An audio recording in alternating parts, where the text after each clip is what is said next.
So you're thinking about moving to the UK on a youth mobility visa. I moved to the UK in December of 2024 on a youth mobility visa, and here's how I did it. I'm gonna break down the process step by step, how much it costs, what to expect when you arrive, and how to settle in your first few days in the UK. So if you're a Canadian thinking about moving to the UK, keep watching because this is everything you need to know. First things first, what is a youth mobility visa? So let's start with the basics. The Youth Mobility Scheme visa is a visa that allows young people from various countries, including Canada, to live and work in the UK for up to 2 years.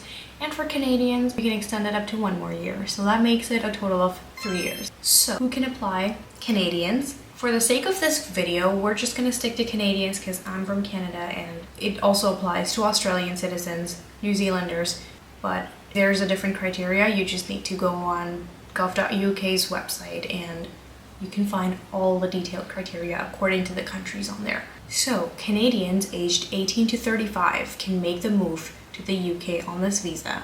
And no, you don't need a job offer before moving, which really is the best part about this visa. What does it allow you to do? It allows you to live here for up to 2 to 3 years, work full-time, take up any job you want, even start your own business. And that's exactly what I did. So you can start your own business as long as you're not hiring anyone here, or you're not buying equipment or an office or something like that that costs, I believe, more than £5,000. You also cannot work as a professional sports person or coach because the UK has a separate visa for those occupations. This visa also allows you to travel in and out freely without any restrictions. And if you don't know, as of January 2025, Canadians and citizens of other countries that don't need a visa now need to apply for an online ETA that costs £10. But if you are here on this visa, you're not going to need to apply before you fly to the UK. Now you must be wondering, what's the catch? So let's say you move here and you really love this country and would like to settle here. Guess what? You're not going to be able to extend this visa past those 3 years.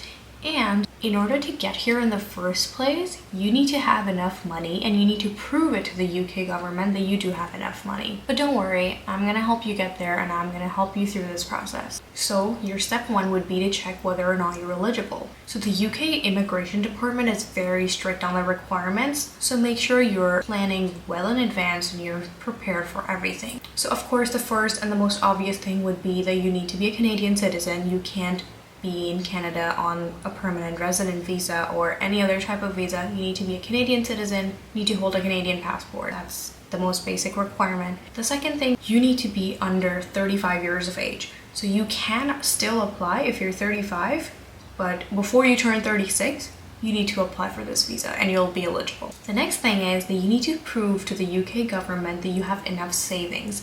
You need to prove that you have £2,530 in savings, which is close to about 4,300 Canadian dollars. And a very important thing to note is that you can't have this money in investments. You need to have this money in a liquid form, so you need to show them cash in your savings or bank account, and you need to have this money in your bank account for the last 30 days, and you need to prove this through statements.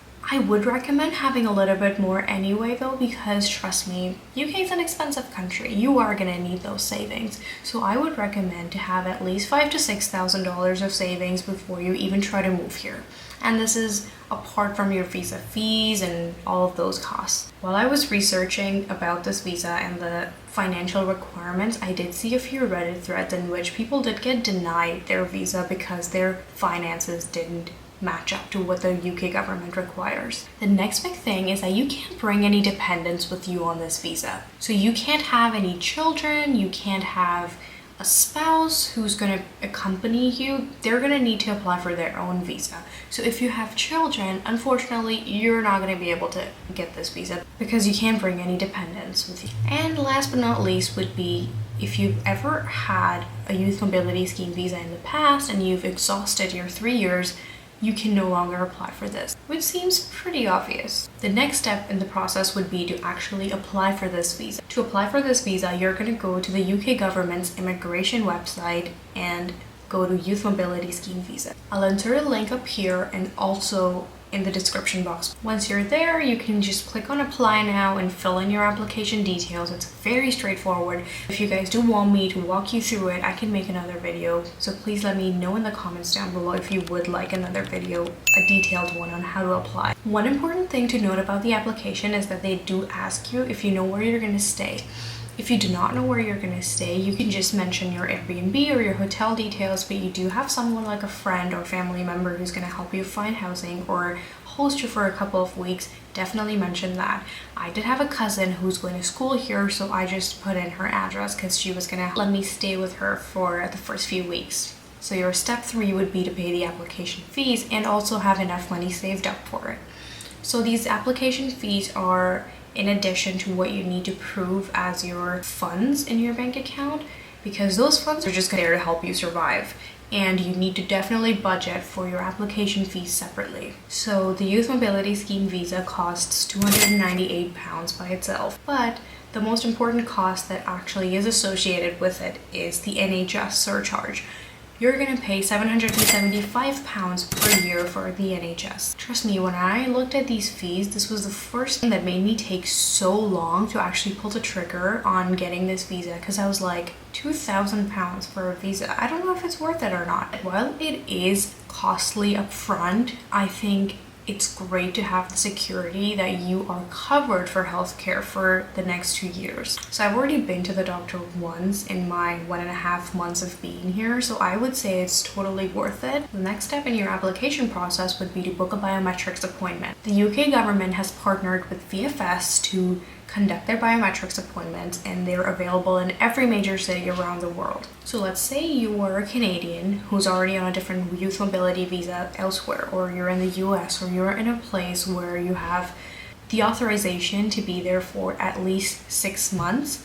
You can apply from that country as well. So you're not going to need to travel back to Canada. You can pretty much do it from anywhere in the world. So after you've submitted your application and paid your fees, you're going to need to book a biometrics appointment at the nearest VFS center. Once you get to the VFS center on your appointment day, they're going to take your fingerprints, your pictures, and submit your application to the UK government. You're going to need to bring your passport and your fee and your appointment confirmation receipt from the VFS, and that's pretty much it. So they do take your passport for the actual visa stamp or sticker. So after your biometrics, you wait. This is probably the most nerve-wracking part, I guess, but don't worry, the UK is very efficient in their processing, and my visa was processed within 2 or 3 business days, and I literally received my passport back within 5 days. Although their standard processing time is 8 weeks, so be mindful of that. If it's a busy season or a lot of tourists are applying for visas or a lot of youth mobility applicants are applying, it might take longer, but in my experience, the timeline is somewhere around that 5 to 10 day mark. Now, if you already have a job lined up and would actually need to travel earlier, you can request for a priority processing and pay an extra £500, and they will process it the very next day for you. If you're approved, you'll usually get an email saying that, and it will mention all the details about until when you have this visa and what you can and can't do. But if you are denied for any reason, they'll first ask you for any documents if they feel like what you've submitted is not enough, or if they need more information from you. This usually happens in case of finance documents, when the government just feels like you haven't submitted enough proof of funds, or the funds just haven't been in your account for longer than 30 days. So once you receive your passport, it's going to come in with the visa sticker on it, which is going to be valid for 3 months. These 3 months basically start from the time that you indicated on your application. So on the application, they ask you when you want to travel to the UK or what date are you planning to move to the UK. You're also going to need your BRP, which is a biometric residence permit, which proves that you do have a visa to be in the UK. The next step would be arriving in the UK and getting started and getting settled in, which includes opening a bank account and a lot of other things, which I will cover in the next video. So stay tuned for that. Thanks for watching, and I'll see you in my next video.